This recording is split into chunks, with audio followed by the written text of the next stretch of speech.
Hello friends, गुरु मंत्रा के online platform पे आप सबका स्वागत है। और आज हम लोग इंडियन पॉलिटी वीडियोस के सीरीज में क्लास 3 लेक्चर 3 स्टार्ट करने जा रहे हैं। अब तक हम लोगों ने पढ़ा था कि संविधान का निर्माण कैसे हुआ, कौन कौन उसके क्या बोलते हैं संविधान सभा में था, संविधान सभा को नाम किसने दिया, संविधान सभा का अध्यक्ष कौन था, ये सब पढ़ा।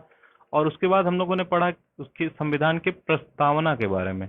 प्रस्तावना के बारे में हमने कुछ शब्द देखे कि उसमें कौन कौन से शब्द हैं, और प्रस्तावना कब बनकर तैयार हुई, प्रस्तावना कैसे बनी, कहाँ से प्रस्तावना लिया गया था, जो कि जवाहरलाल नेहरू के संकल्प पत्र से लिया गया था।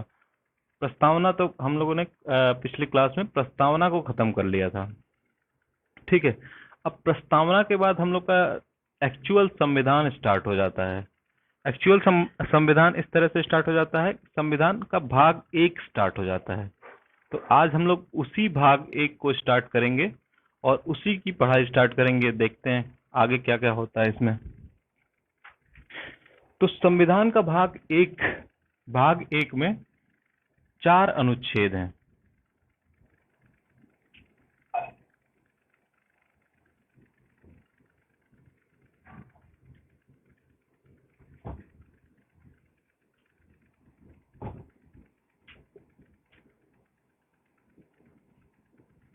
अनुच्छेद 2, अनुच्छेद 3 और अनुच्छेद 4। ठीक, ये 4 तरह के अनुच्छेद हैं हमारे संविधान के भाग 1 में। जो पहला चैप्टर है संविधान का, उसमें 4 अनुच्छेद हैं।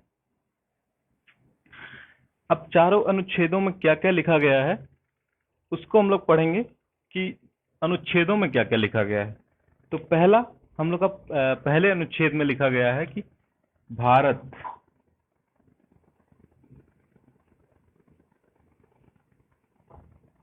भारत का नाम दिया गया है जो कि इंडिया है।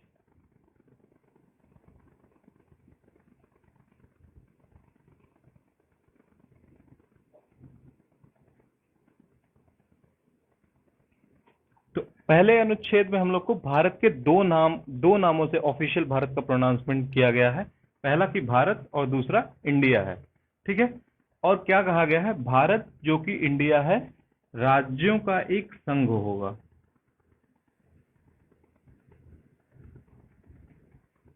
राज्यों का एक संघ होगा।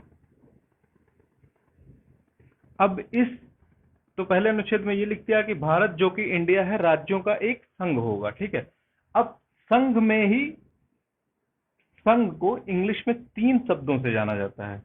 ठीक है, संघ ही यूनियन मतलब भी एक संघ होता है। ठीक, दूसरा फेडरल मतलब भी संघ होता है। ठीक, और एक तीसरा कन्फेडरल मतलब भी संघ ही होता है।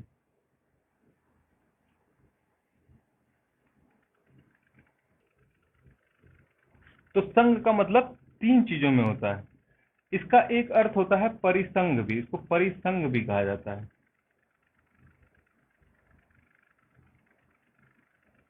परिसंघ। ठीक, और हम इन तीनों शब्दों का अंतर समझेंगे और स्पष्ट करेंगे इन तीनों के शब्दों का क्या अंतर होता है। ठीक है, तो यूनियन, इसका एग्जाम्पल है भारत, एग्जाम्पल है इंडिया। फेडरल, इसका एग्जाम्पल है यूएसए, संयुक्त राज्य अमेरिका। और इसका फिलहाल कोई एग्जाम्पल मुझे ध्यान में नहीं आ रहा है इसका। और अब मेनली हम लोग को यूनियन और फेडरल में ही समझना है, तो आइए यूनियन और फेडरल में ही समझते हैं। ठीक है, यूनियन का मतलब क्या होता है कि एक राज्य यूनियन बना होता है, एक सेंट्रल गवर्नमेंट बनी होती है। ठीक है, ये यूनियन का मतलब हम समझा रहे हैं। ठीक है, एक सेंट्रल गवर्नमेंट बनी होती है, सेंट्रल गवर्नमेंट, और इसमें कई राज्य अटैच होते हैं।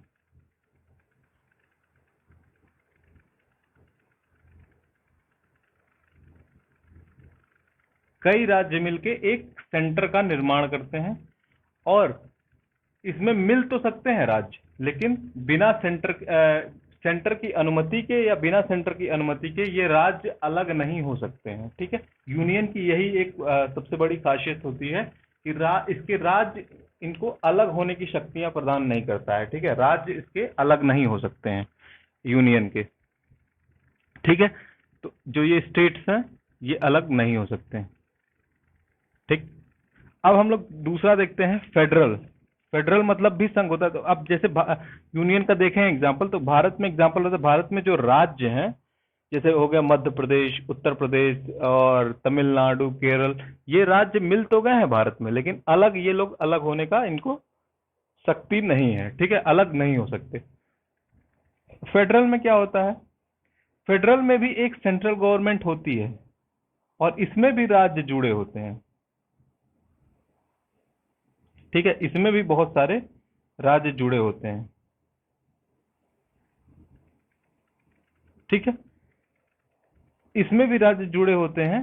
तो ये इनमें क्या होता है कि ये एक अनुबंध से जुड़े होते हैं, एक ट्रीटी से जुड़े होते हैं, एक एक पेपर ऑफ ट्रीटी साइन होती है इन सबके बीच में, और वो कॉन्ट्रैक्ट जिसको कहते हैं हम लोग नॉर्मल भाषा में, लेमन के लैंग्वेज में, कॉन्ट्रैक्ट साइन होता है इन सभी राज्यों के बीच में। और इसमें क्या होता है कि ये राज्य अगर कॉन्ट्रैक्ट तोड़ देते हैं तो ये राज्य अलग भी हो सकते हैं। तो इन राज्यों के पास अलग होने की शक्तियां भी रहती हैं। ठीक है, और एक होता है ये यूएसए एक एग्जांपल है। यूएसए के बहुत सारे राज्य अगर ट्रीटी तोड़ना चाहें तो वो अलग हो सकते हैं, लेकिन ये जनरली होता नहीं है। बहुत मतलब इसमें भी बहुत मुश्किल होता है ट्रीटी तोड़ना। इसमें तो हो ही नहीं सकता, तोड़ ही नहीं सकते, इसमें मुश्किल होता है तोड़ना। और एक होता है कन्फेडरल। कन्फेडरल में भी राज्य सेंट्रल गवर्नमेंट होती है और स्टेट्स जुड़े होते हैं।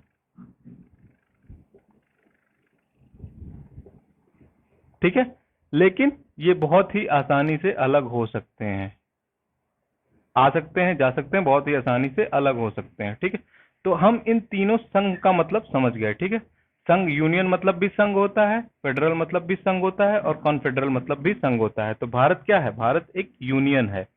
इंग्लिश में अगर इसको पढ़ते हैं तो लिखा है कि India, that is Bharat, is A union of states. ठीक है, अब आइए देखते हैं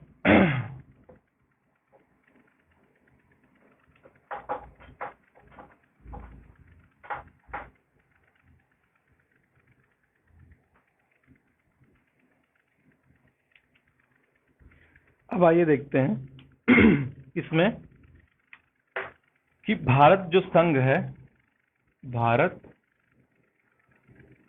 संघ, इसमें क्या क्या हो सकता है। ठीक है, इसमें तीन चीजें हो सकती हैं। एक तो राज्य, ठीक, दूसरा केंद्र शासित प्रदेश,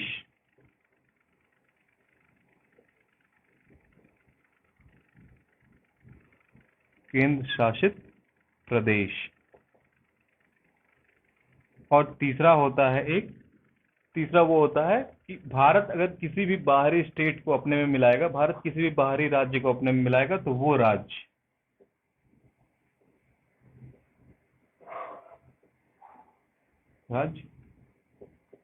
जो भारत द्वारा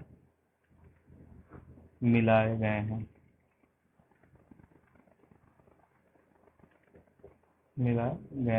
ठीक है, तो भारत संघ में ये तीन तरह के राज्य होंगे। ठीक है, तीसरे राज्य का एग्जांपल है सिक्किम। जैसे सिक्किम को भारत में मिलाया गया था बाद में, तो सिक्किम तीसरे राज्य का एग्जांपल है। बाकी भारत में राज्य थे, ठीक है, पहले से ही। अब देखते हैं कि भारत जुड़ने से पहले भारत को बहुत सारे रियासतों से जोड़ के बनाया गया है। ठीक है, तो पहला अनुच्छेद हमें क्लियर हो गया कि भारत जो कि इंडिया है, राज्यों का एक संघ होगा। ठीक, राज्यों का एक संघ, और संघ का डिफरेंस हम लोगों ने समझ लिया कि यूनियन फेडरल में क्या डिफरेंस होता है और इसमें कौन कौन से राज्य हैं। ठीक, दूसरे में ये कहा गया है, अब अनुच्छेद दूसरा देखने की कोशिश करते हैं, आइए।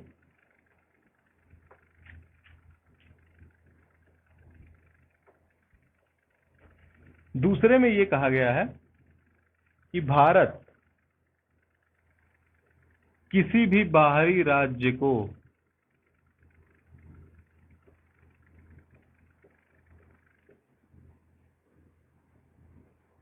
बाहरी राज्य को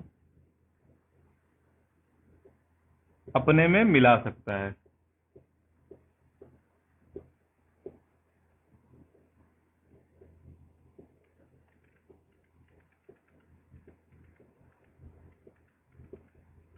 ठीक। अब बाहरी राज्य दो तरह से हो सकते हैं। बाहरी राज्य दो तरीके के हो सकते हैं। एक जो पहले से राज्य बना हुआ है, जैसे मान लीजिए पाकिस्तान को मिला लिया, तो ये राज्य पहले से बना हुआ है। पाकिस्तान एक बाहरी राज्य दो तरह के हो सकते हैं। दो तरह में, एक जो पहले से बना हुआ है और दूसरा जो अभी बना नहीं हुआ है। जैसे कोई जमीन भारत अपने कब्जे में ले लिया और उसका कोई नया राज्य बना दिया। ठीक। तो बाहरी राज्य दो प्रकार के होते हैं। अनुच्छेद 2 में दिया गया है कि भारत किसी भी बाहरी राज्य को अपने में मिला सकता है और उसको राज्य बना सकता है। और वो राज्य या तो पहले से एग्जिस्टिंग राज्य हो या तो पहले से एग्जिस्टिंग राज्य ना हो। ठीक है। तो राज्य दो प्रकार के होंगे, या तो जो राज्य पहले से बने होंगे और जो राज्य पहले से बने नहीं होंगे। और इसमें एक कंडीशन है। कंडीशन ये है कि राष्ट्रपति की पूर्व अनुमति की जरूरत होती है।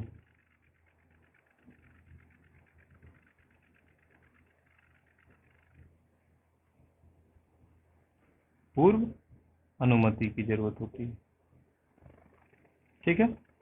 तो संसद पहले राष्ट्रपति को बताएगी कि हम ये राज्य मिलाने जा रहे हैं, और फिर राष्ट्रपति को नॉर्मली कंसेंट दे ही देते हैं और राष्ट्रपति कह देंगे तो राज्य मिल जाएगा। ठीक है। और अगर राष्ट्रपति नहीं भी चाहेंगे तो वो राज्य मिल जाएगा। इसमें राष्ट्रपति के पास कोई बहुत बड़ी पावर नहीं होती, बस उनको बता दिया जाता है, पूर्व अनुमति ले ली जाती है। और ठीक है, अब जब ये राज्य मिलेंगे तो संविधान में पहले से कुछ राज्य हैं। ठीक। तो उनमें संशोधन भी करना पड़ेगा। ठीक है।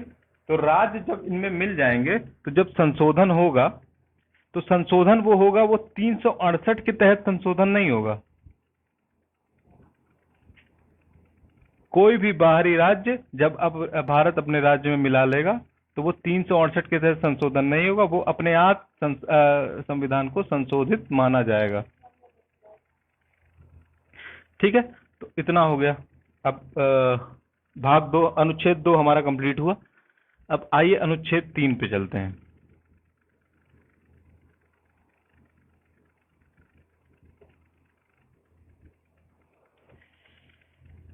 अनुच्छेद 3 में क्या था?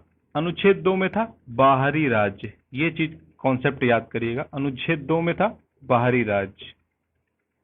ठीक। अनुच्छेद 3 में है आंतरिक राज्य।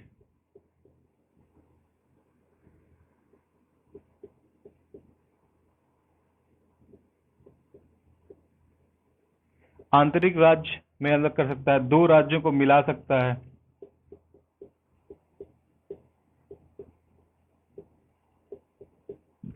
दो राज्यों को मिला सकता है। ठीक।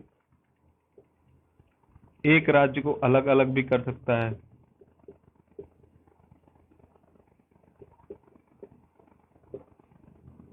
अलग अलग भी कर सकता है एक राज्य को। तीसरा है राज्य की बाउंड्री चेंज कर सकता है। राज्य की सीमा बदल सकता है। बदल सकता है। ठीक है। और ये तीन तरह से इसमें चेंज किया जा सकता है। ठीक है। आंतरिक राज्य में इतने तरीके से चेंजेस हो जाते हैं, अनुच्छेद 3 में लिखा है। तो अनुच्छेद 2 और अनुच्छेद 3 में क्या अंतर है?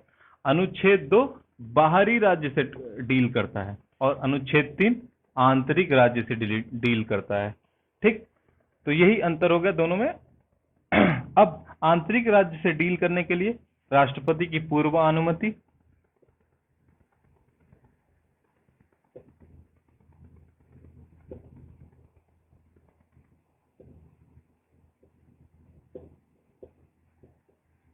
राष्ट्रपति की पूर्व अनुमति, और राष्ट्रपति की पूर्व अनुमति लेने के बाद राष्ट्रपति राज्यों के जो होते हैं विधानसभाओं को एक नोटिस भेजते हैं। क्या भेजते हैं विधानसभाओं को? नोटिस, जिसको राज्यों को पारित करना होता है या तो उसको रिजेक्ट करना होता है। राज्यों को पारित या रिजेक्ट। हालांकि राज्यों के पारित या रिजेक्ट करने से संसद पर इसका कोई असर नहीं पड़ता है। संसद अपने हिसाब से वो बाउंड्री चेंज कर सकती है। इसमें राज्यों की पूर्व सहमति की जरूरत नहीं है। राज्यों से बस नोटिस भेज दिया, उनको बता दिया जाता है, लेकिन उनकी सहमति की जरूरत नहीं है संसद को। संसद अगर ये रिजेक्ट भी कर देते हैं तब भी संसद उनके राज्यों के सीमाओं में चेंज कर सकती है। दोनों राज्य मिलकर बना सकती है, और या तो एक राज्य को तोड़ सकती है या उनके सीमाओं में बदलाव कर सकती है। तो संसद के पास इतनी पावर है, और राज्यों को इसमें लगभग पावर नहीं दी गई है। ठीक है, बस उनसे सहमति की इच्छा जताई जाती है संसद द्वारा कि सहमति होगी तो अच्छा होगा। ठीक है, बाकी हम लोग 3 अनुच्छेद पढ़ चुके हैं अभी तक। तो चौथा अनुच्छेद क्या कहता है, आइए देखते हैं।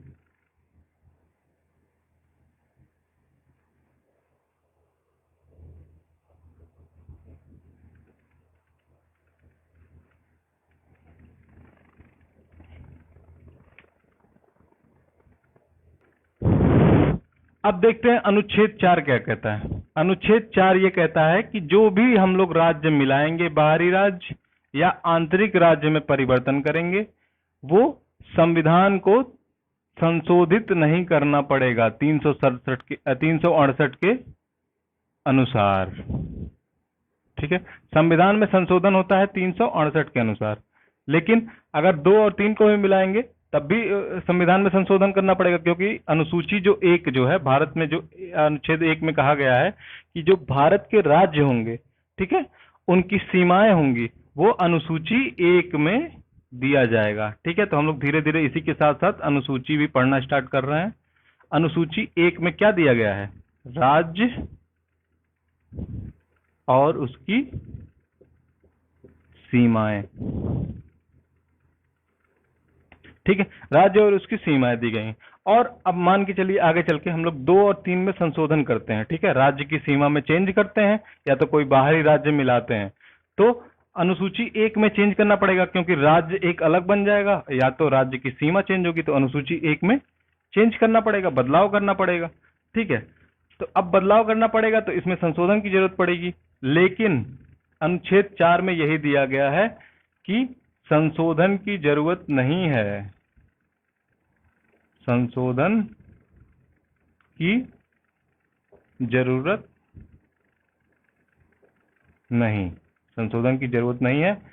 इसको जो भी इससे चेंजेस होंगे उसको अपने आप संशोधित माना जाएगा, यानी कि जैसे ही ये चेंज होंगे वो अनुसूची 1 में अपने आप ऐड हो जाएंगे,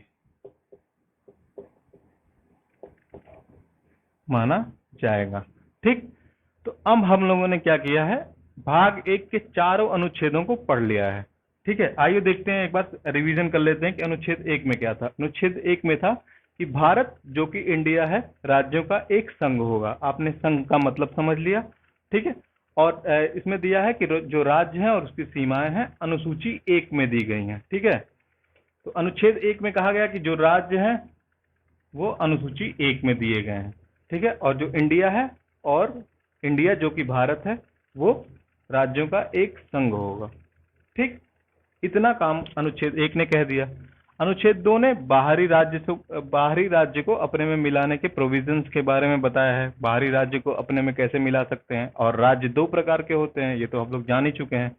अनुच्छेद 3 में कहा गया है कि भारत अपने राज्य के आंतरिक राज्यों को बदलाव कर सकता है, उसकी सीमा में चेंज कर सकता है, उसको मिला जुला सकता है, तोड़ फोड़ सकता है। ठीक है, अनुच्छेद 3 ये कहता है। अनुच्छेद 4 कहता है कि जो भी हम राज्य मिलाएंगे या आंतरिक राज्य बदलेंगे तो उसमें संशोधन की जरूरत नहीं होगी 368 के तहत।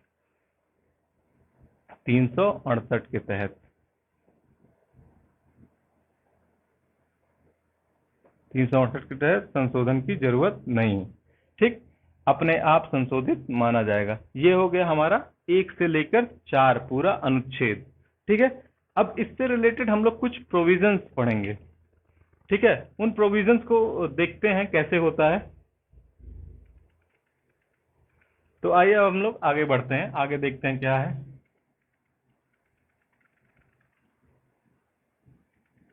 अब हम लोग दूसरी दिशा की तरफ मुड़ते हैं। दूसरी दिशा में क्या है कि जब भारत आजाद हुआ, आजादी के समय, आजादी के समय हम लोग देखेंगे कि राज्यों की स्थिति क्या थी, कैसे थे राज्य। ठीक है, तो 9 राज्य ऐसे थे जो ब्रिटिश प्रोविंस थे, ब्रिटिश राज्य। ठीक, कुछ राज्य ऐसे थे जो राजे रजवाड़ों से थे।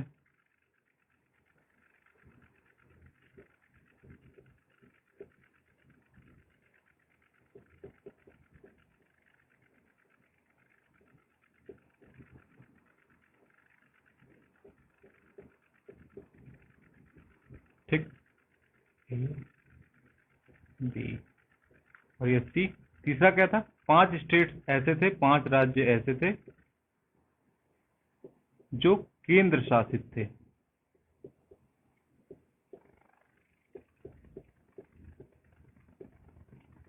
पांच राज्य ऐसे थे जो केंद्र शासित थे। ठीक है, और एक था चौथा हमारा अंडमान और निकोबार, ये अलग था।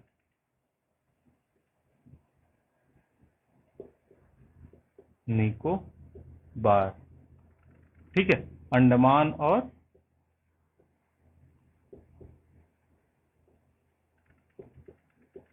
निकोबार। ठीक है, ये 4 तरह के राज्य हमारे पास थे जब भारत आजाद हुआ। ठीक है, जब भारत आजाद हुआ तो ये 4 तरह के राज्य थे। 9 ब्रिटिश राज्य थे, कुछ राज्य रजवाड़े थे, 5 राज्य जो केंद्र शासित थे, और एक अंडमान निकोबार हमारा था, आइलैंड था। ठीक है, द्वीप समूह था। ठीक, अंडमान निकोबार द्वीप था। लेकिन 1900 भारत के आजाद होने के बाद से ही कुछ ऐसी कवायदें शुरू हो गई कि भाषाई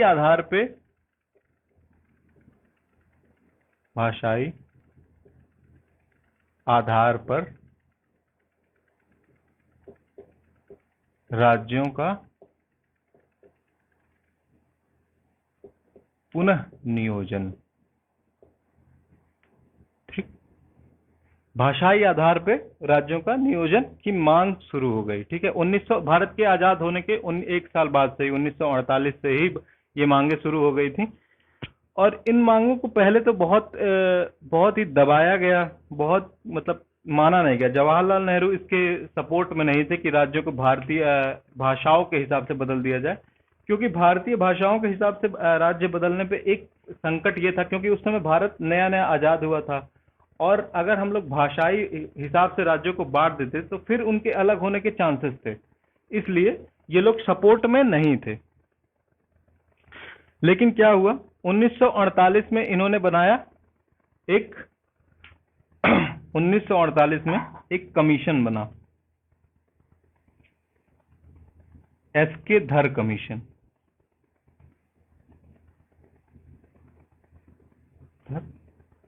कमीशन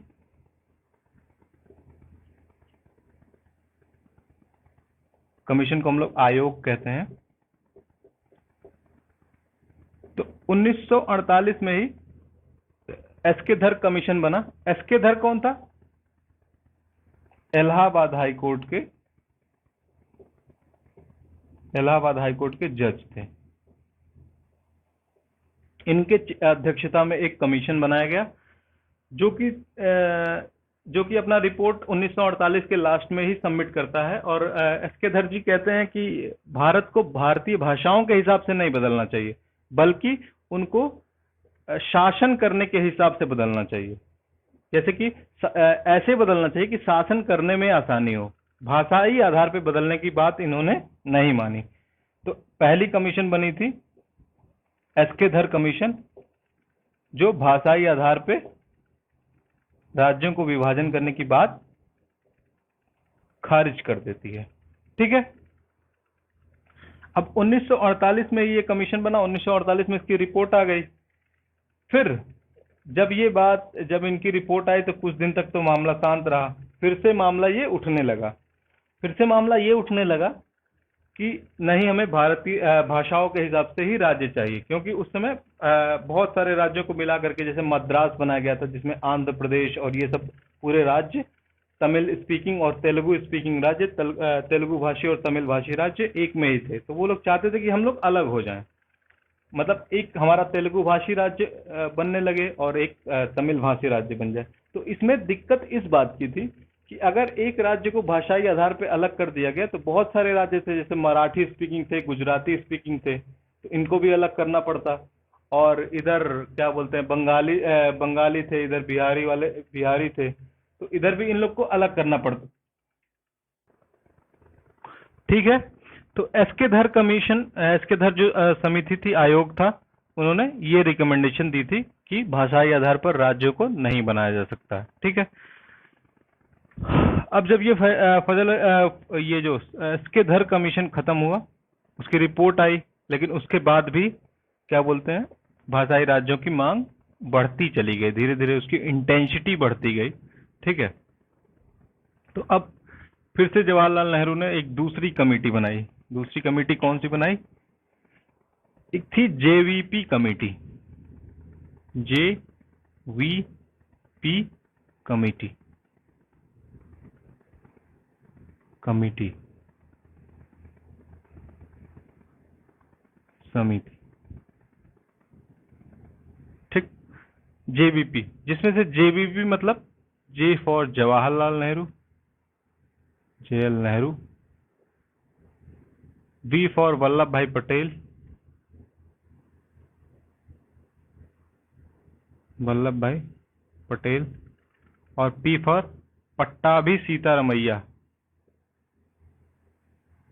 पट्टाभी सीतारमैया। इन 3 लोगों की कमेटी बनी।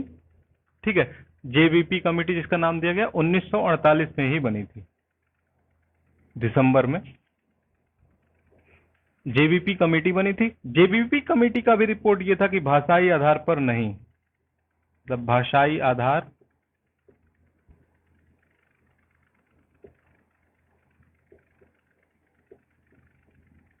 नहीं होना चाहिए।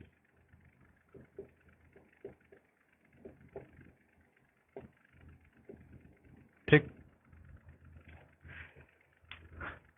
अब ये भी कह दिया, लेकिन अभी भी मांग रुकी नहीं। फिर एक आंध्र प्रदेश के एक थे, मद्रास के थे, पोट्टू श्री रामलू। ठीक है। क्या थे? श्री रामलू। कहाँ के? मद्रास के। ये चाहते थे कि तेलुगु तेलुगु वालों को अलग कर दिया जाए और तमिल वालों को अलग कर दिया जाए। ठीक। ये चाहते थे, और इसी के लिए ये 56 धरने पे बैठ गए, आमरण धरने पर। ठीक है। आमरण धरने पर, जब आमरण धरने पर बैठे तो अब जवाहरलाल नेहरू 2 कमीशन बिठा चुके थे, और वो चाहते नहीं थे कि भाषाई राज्य पे उसको, भारत को अलग किया जाए, भारत के राज्यों को विभाजित किया जाए। लेकिन ये धरने पे बैठे और 56 दिन के बाद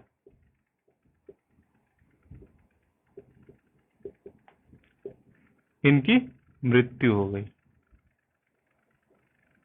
अब जब इनकी मृत्यु हुई तो देश में अराजकता और बढ़ गई, पूरी भड़क गई कि अब तो हमें अलग चाहिए, मृत्यु हो गई, सरकार इन पे ध्यान नहीं दे रही है। तो सरकार ने क्या किया, 1953 में ही मद्रास को तोड़ दिया। मद्रास को तोड़ के एक बना दिया आंध्र प्रदेश,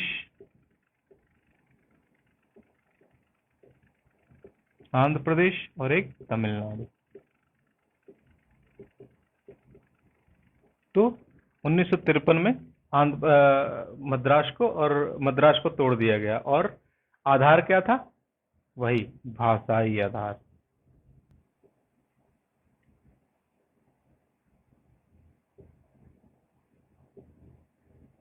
आधार था भाषाई आधार।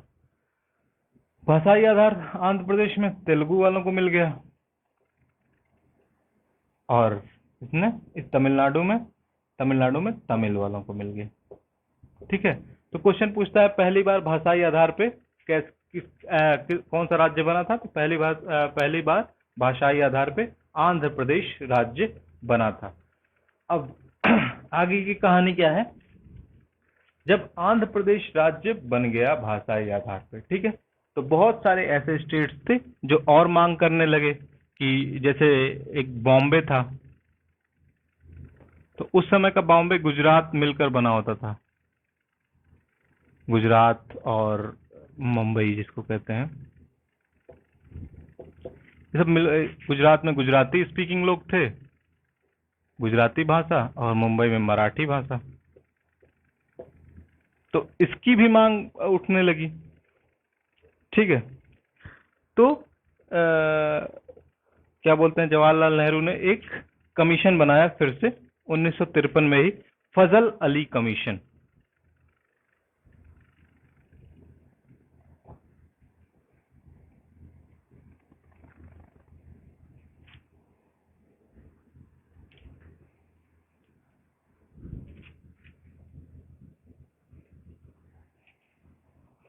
कौन सा कमीशन बना? फजल अली कमीशन।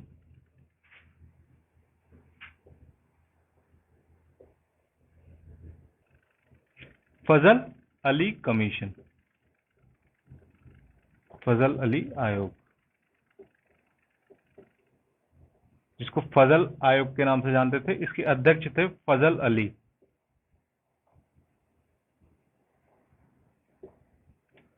और इसमें दो लोग और थे, एक थे के.एम. पनिक्कर, के.एम. पनिक्कर,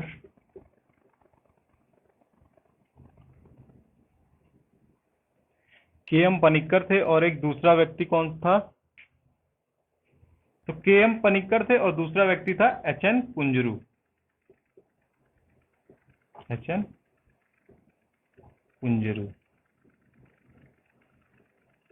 ठीक, तीन लोगों का आयोग बना, फजल अली, के.एम. पनिक्कर और एच.एम. कुंजरू। ये भी बना था दिसंबर 1953 में, तेलंगाना वो क्या बोलते हैं, आंध्र प्रदेश राज्य के अलग होने के बाद।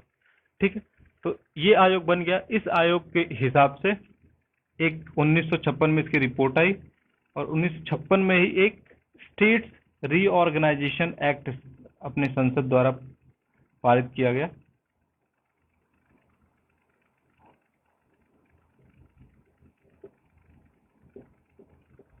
रीऑर्गेनाइजेशन एक्ट 1956, ठीक है, 1956 में पारित किया गया। इसके हिसाब से, ठीक है, क्या बनाया गया? 14 राज्य बनाए गए भाषाई आधार पर, 14 राज्य और 6 केंद्र शासित प्रदेश।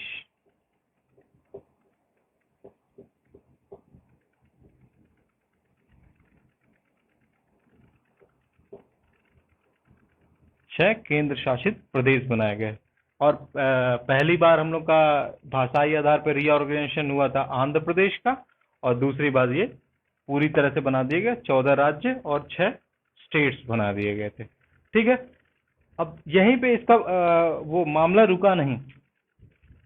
अब जब ये हुआ तो लगभग ये मामला तो यहीं पे रुक गया था, लेकिन थोड़ा सा मामला एक और आगे चल गया था, जिसको कहते हैं हम लोग शाह कमीशन करके बना था एक 1966 में, शाह कमीशन, शाह आयोग। शाह आयोग ने पंजाब को अलग किया था, पंजाब रीऑर्गेनाइजेशन एक्ट पास हुआ था।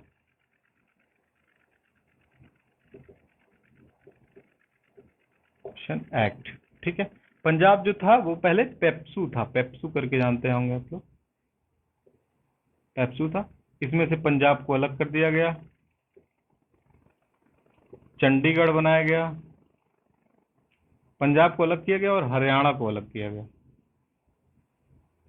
ठीक है, हरियाणा, और जो वो क्या बोलते हैं पहाड़ वाले प्रदेश थे उनको हिमाचल प्रदेश बना दिया गया,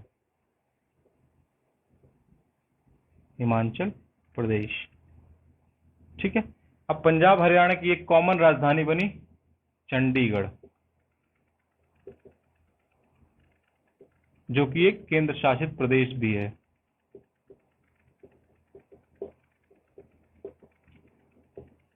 तो इसके चल के हम लोग के ये हो गया, यहाँ पे हम लोग का राज्यों का पुनर्गठन फिर से हो गया पूरी तरह से, और फिर से ये 14 राज्य और 6 केंद्र शासित प्रदेश बने, जो आगे चल के बहुत सारे संविधान संशोधनों में, जो कि हम लोग आगे डिस्कस करेंगे, उसमें और चल के अभी फिलहाल भारत में, करंट भारत में इस समय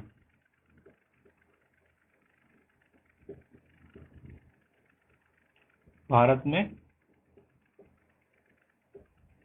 क्या है, टोटल 28 राज्य हैं